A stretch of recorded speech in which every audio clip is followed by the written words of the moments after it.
Hello दोस्तों, स्वागत है आप सभी का। आज हिंदी कंपलसरी में है हमारा चौथा दिन और डे 4 में सबसे इम्पोर्टेंट टॉपिक और जिस पर आपको कंटेंट नहीं मिलता है या व्यवस्थित तरीके से जो कंटेंट नहीं मिलता है उसी टॉपिक को हम कवर करने वाले हैं और वो टॉपिक है हमारा अभिव्यक्ति और माध्यम। ये सबसे कठिन टॉपिक है और इसमें से ध्यान रखना आपके टोटल 8 नंबर के प्रश्न पूछे जाते हैं। 2 तो ऑब्जेक्टिव टाइप के प्रश्न आएंगे और उसके बाद 3 प्रश्न आपके 2-2 नंबर के लघुत्रात्मक प्रश्न 40-40 शब्दों में पूछे जाएंगे। और इसमें देखो टोटल इसमें भी 3 टॉपिक हैं। कौन कौन से 3 टॉपिक है मैं आपको दिखा देता हूं कि ये जो हमारा टॉपिक है इसमें ब्लूप्रिंट के हिसाब से आपके टोटल 8 नंबर के प्रश्न पूछे जाएंगे और ये जो 8 नंबर के प्रश्न हैं इनको आप गंभीरता से लेना है, बिल्कुल हल्के में नहीं लेंगे क्योंकि 8 नंबर बहुत ज़्यादा वैल्यू रखते हैं। तो यहाँ पे आपको ध्यान देना है कि जो 3 टॉपिक है हमारे उसमें एक तो है आपका विभिन्न माध्यमों के लिए लेखन। इस विभिन्न माध्यमों के लिए लेखन वाला जो भाग है इसमें से 2 तो आपके बहुचयनात्मक एमसीक्यूज टाइप के प्रश्न आएंगे और एक आएगा लघुत्रात्मक प्रश्न जो रहेगा 2 नंबर का और एक एक नंबर के 2 प्रश्न ये आएंगे तो 2 नंबर तो इसके और 2 नंबर इसके, टोटल आपके 4 नंबर हो गए। दूसरा जो हमारा चैप्टर है वो है विशेष लेखन। विशेष लेखन में स्वरूप और प्रकार पर, तो इसमें से भी एक लघुत्रात्मक प्रश्न आएगा 2 नंबर का। और तीसरा है कहानी का नाट्य रूपांतरण और रेडियो नाटक, इसमें से भी 2 नंबर का एक प्रश्न पूछा जाएगा।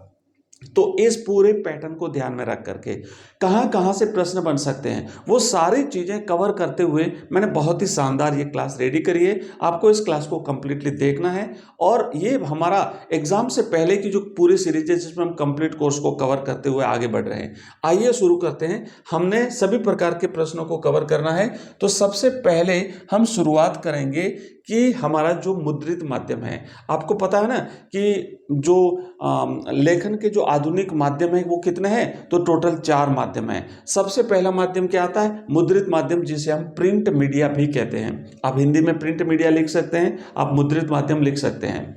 इसके अलावा दूसरा जो माध्यम आता है वो रेडियो है, तीसरा टेलीविजन है और चौथा इंटरनेट है। अब हम इन चारों को एक एक बार फटाफट से देख लेते हैं ताकि कोई भी प्रश्न आपका इससे बाहर नहीं जाएगा।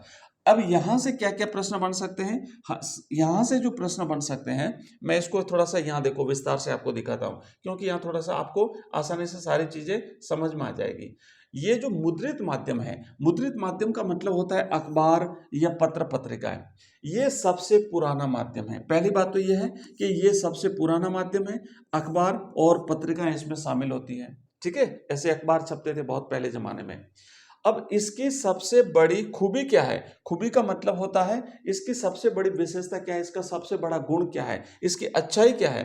तो इसकी अच्छाई ये है कि ये जो है वो इसमें स्थायित्व होता है। स्थायित्व का मतलब समझते हो कि अखबार में एक बार जो प्रिंट हो गया अब ये मिटेगा नहीं, ये जाएगा नहीं, ये हटेगा नहीं। जैसे टेलीविजन में लाइन चलती जाती है, रेडियो में बोला गया वो चला गया, लेकिन इसमें स्थायी रहता है। और साथ ही साथ हम पढ़ते वक्त चिंतन कर सकते हैं। अगर कोई शब्द आपको नहीं आता है तो आप उसका अर्थ ढूंढ करके आओगे, तब तक वो पढ़ा रहेगा। आप उस पर विचार कर सकते हैं, आप दोबारा उसको पढ़ सकते हैं, आप इसे धीरे धीरे पढ़ सकते हैं। बहुत सारी खूबियां हैं इसमें से, हमने तो 2 लिखी हैं। आप इसे धीरे धीरे पढ़ सकते हैं, आप चाहो तो इसे दोबारा पढ़ सकते हैं, आप चाहो तो इसको प्रूफ के तौर पर कहीं पेश कर सकते हो, बता सकते हो कि देखो अखबार में ये खबर छपी थी या उस जमाने में ऐसा हुआ था। तो ऐसे इसकी बहुत सारी खूबियां हैं, लेकिन इसकी कुछ कमियां भी हैं। उसमें सबसे बड़ी कमी है वो है कि भाई ये अखबार जो है वो अनपढ़ लोगों के लिए बिल्कुल काम का नहीं है। इसे अनपढ़ व्यक्ति पढ़ नहीं सकता। रेडियो में समाचार सुन सकता है, टीवी में समाचार सुन सकता है, देख सकता है, लेकिन अखबार पढ़ नहीं सकता। और इसकी जो शैली होती है समाचार लेखन की वो उल्टा पिरामिड शैली होती है, ठीक है। उल्टा पिरामिड शैली होती है। इसमें 3 भाग होते हैं। पहला भाग इंट्रो या मुखड़ा कहते हैं, दूसरा भाग बॉडी कहलाता है और तीसरा भाग समापन कहलाता है। बस इस प्रिंट मीडिया से यही प्रश्न बनने वाले हैं। अब जो उल्टा पिरामिड शैली से रिलेटेड और प्रश्न बनते हैं, कितने ककार होते हैं, उन ककारों को कैसे याद करना है, कौन से ककार इंट्रो में काम में लिए जाते हैं, कौन से ककार बॉडी में काम में लिए जाते हैं, वो सारे प्रश्न हम आगे करेंगे। बट प्रिंट मीडिया से रिलेटेड इतनी चीजें जान लीजिए तो आपकी परीक्षा में प्रश्न इससे बाहर नहीं जाएगा। अगला प्रश्न देखो नेक्स्ट। अब हम आते हैं रेडियो। हमारा दूसरा माध्यम है वो है रेडियो। रेडियो एक श्रव्य माध्यम है। श्रव्य माध्यम का मतलब होता है इसे हम सुन सकते हैं, तो ये श्रव्य माध्यम हो गया। खूबी क्या है कि ये साक्षर और निरक्षर दोनों के लिए काम का है, उसे सुनना होता है। इसमें उल्टा पिरामिड शैली चलती है, समाचार की वही शैली इसमें चलती है, उल्टा पिरामिड शैली। उल्टा पिरामिड शैली क्या होती है कि सबसे जो महत्वपूर्ण बात होती है उसको सबसे पहले लिखा जाता है, उसके घटते क्रम में समाचारों को लिखा जाता है, और ये एक रेखीय है, वन लीनियर है। एक रेखीय का मतलब होता है कि केवल इसमें समाचार प्रसारित होते हैं ना, तो यहां से जहां से समाचार प्रसारित होते हैं वहां से हम केवल सुन सकते हैं, हम इसे फीडबैक नहीं दे सकते, हम समाचार चलते वक्त उसको रोक नहीं सकते। अगर रोका तो हम बंद कर सकते हैं पर उसको रोक नहीं सकते, तो ये वन लीनियर कहलाता है, वन साइडेड कहलाता है। आगे बढ़ो, देखो नेक्स्ट है ये हमारा रेडियो है।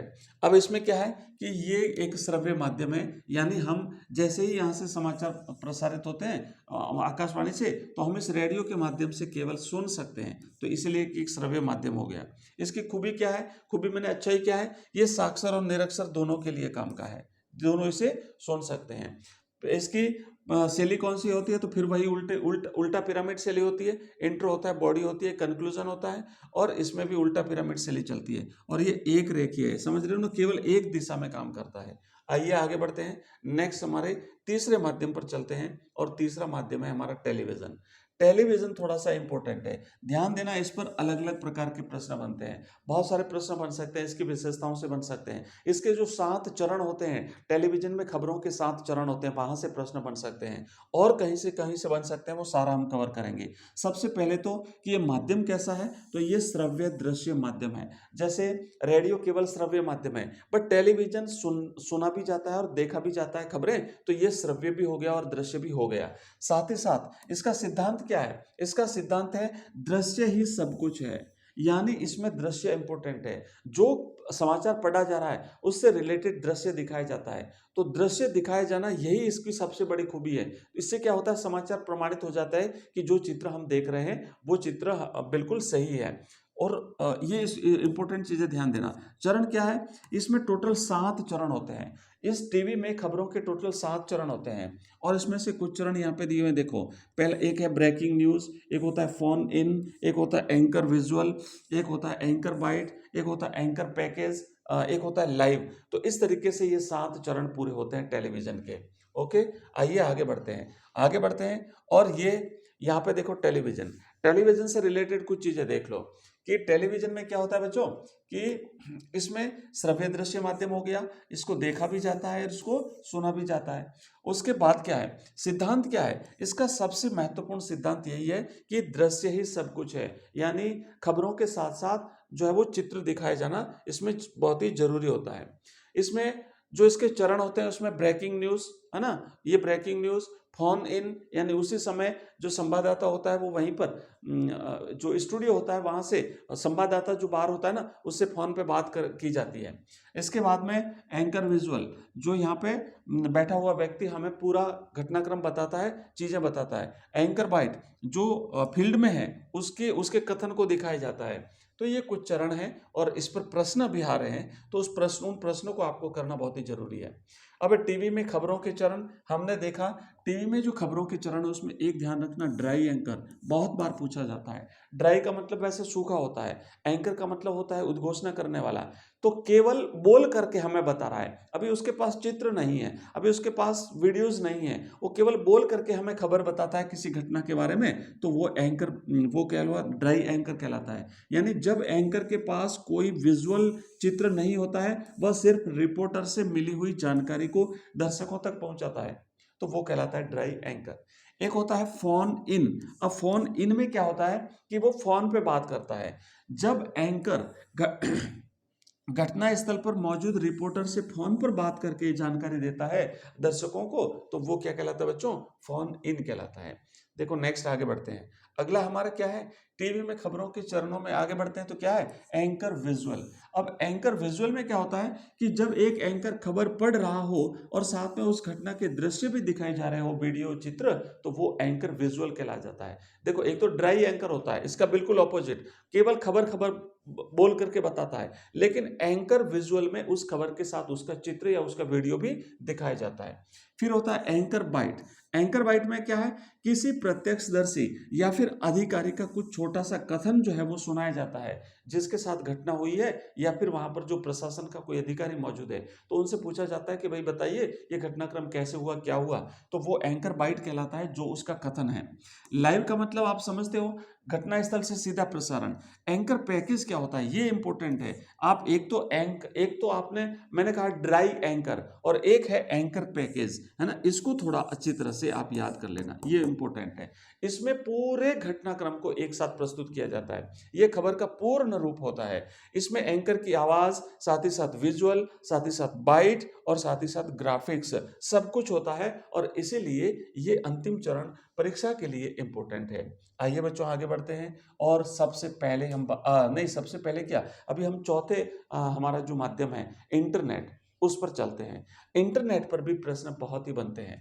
इंटरनेट पर प्रश्न बनते हैं क्या है, कि सबसे तेज और इंटरैक्टिव संवाद का माध्यम है, और सबसे नया माध्यम है, और सबसे तेजी से बढ़ता हुआ माध्यम है।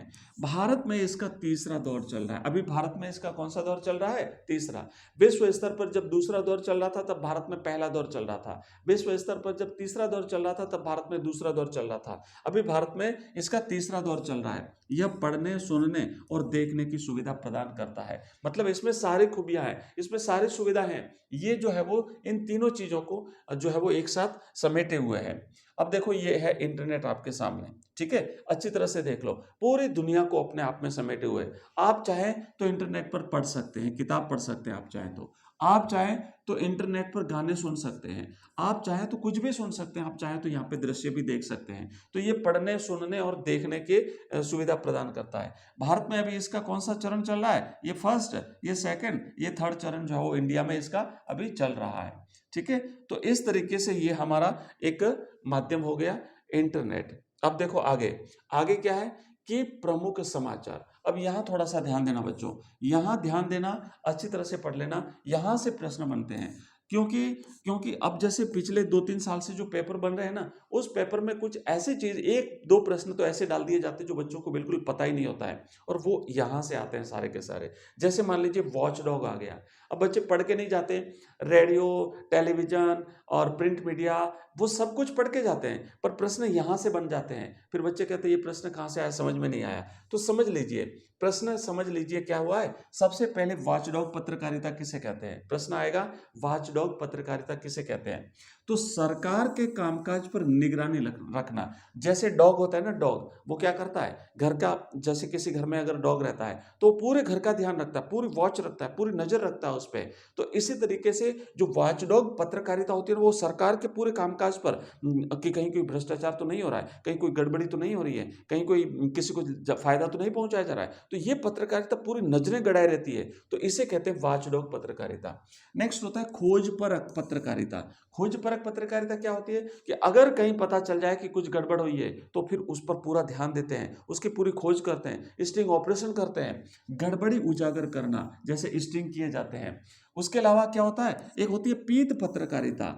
पीत पत्रकारिता क्या है, सनसनीखेज और व्यक्तिगत आरोप, ये इसमें शामिल किए जाते हैं। ध्यान देना, पीत पत्रकारिता पर प्रश्न बन सकता है, इंपॉर्टेंट है।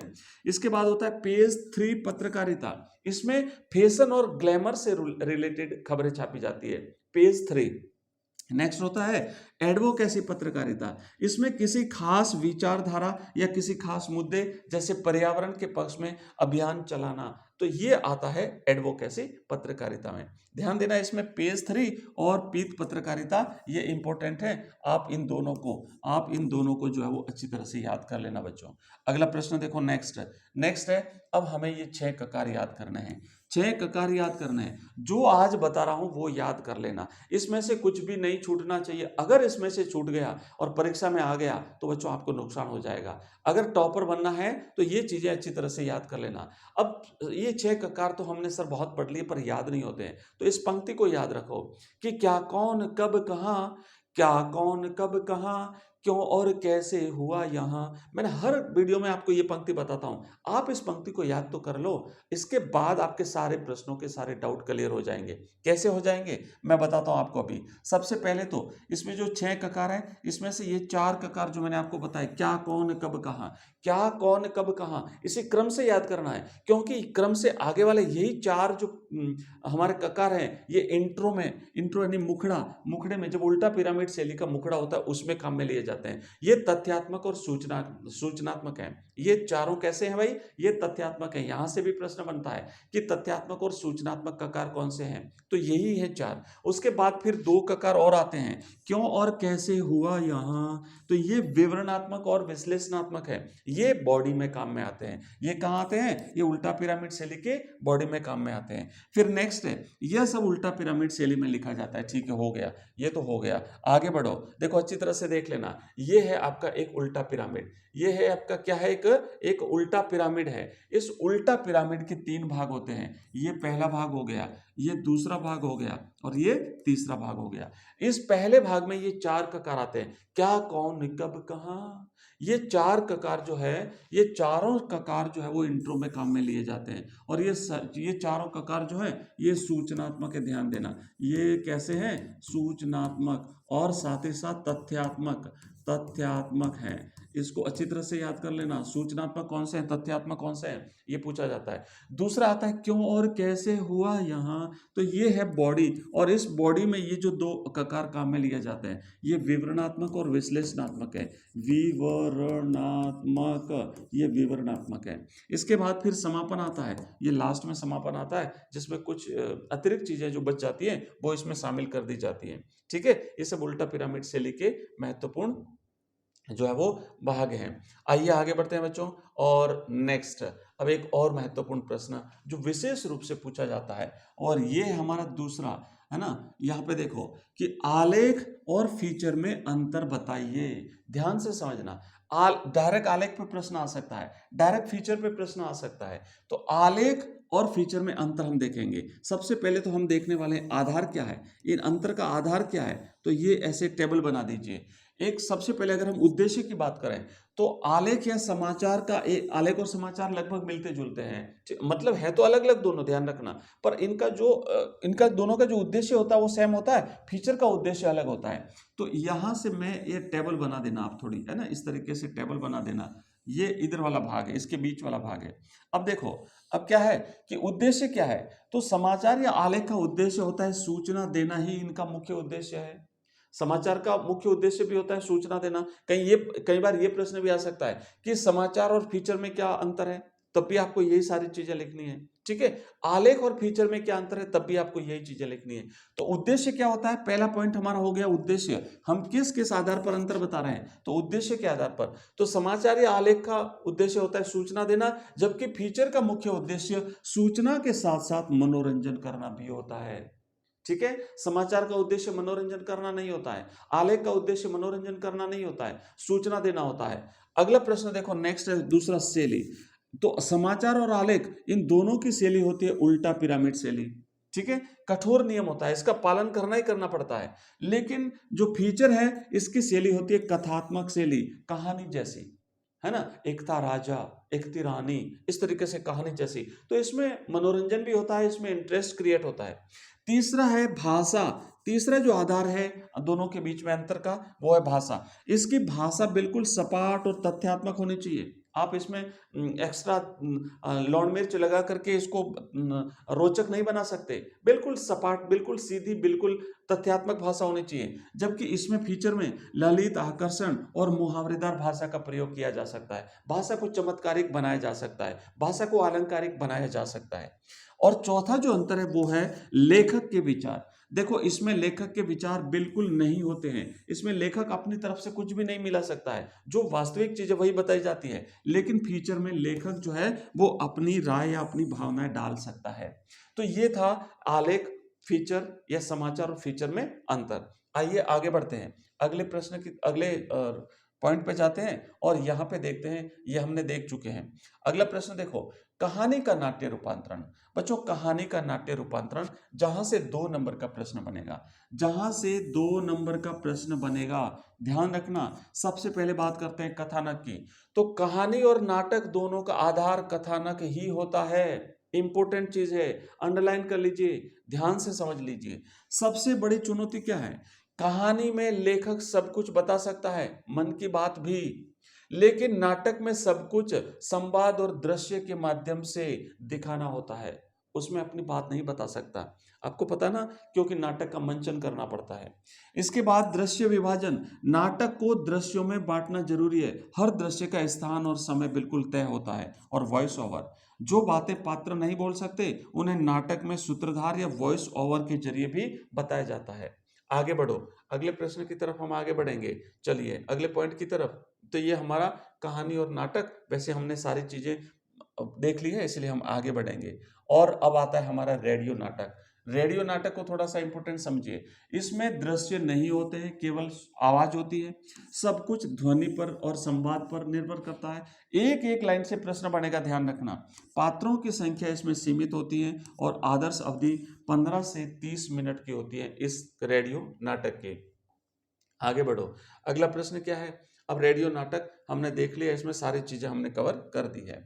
नेक्स्ट, उल्टा पिरामिड शैली क्या है? बच्चों हम पढ़ चुके हैं बार बार, इसलिए हम इसको ज्यादा समय नहीं देंगे। इसके 3 भाग होते हैं, है ना। सबसे महत्वपूर्ण तथ्य सबसे पहले आता है, उसके बाद फिर बॉडी आती है और फिर अतिरिक्त जानकारी जो है वो इसमें डाली जाती है।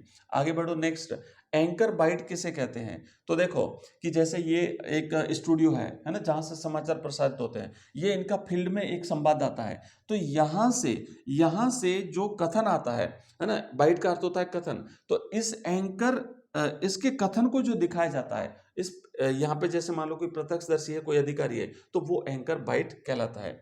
नेक्स्ट देखो, बीट क्या है? एक्चुअली बीट क्या होता है कि पत्रकारों की रुचि और उनकी योग्यता के आधार पर उनके काम का विभाजन किया जाता है। जैसे खेल में रुचि रखने वाले खेल बीट कहलाती है, अपराध वाले अपराध बीट, और राजनीति वाले राजनीति की बीट। तो इस प्रकार जो है उनके कार्य का बंटवारा उनकी योग्यता के आधार पर किया जाता है, वो बीट कहलाता है।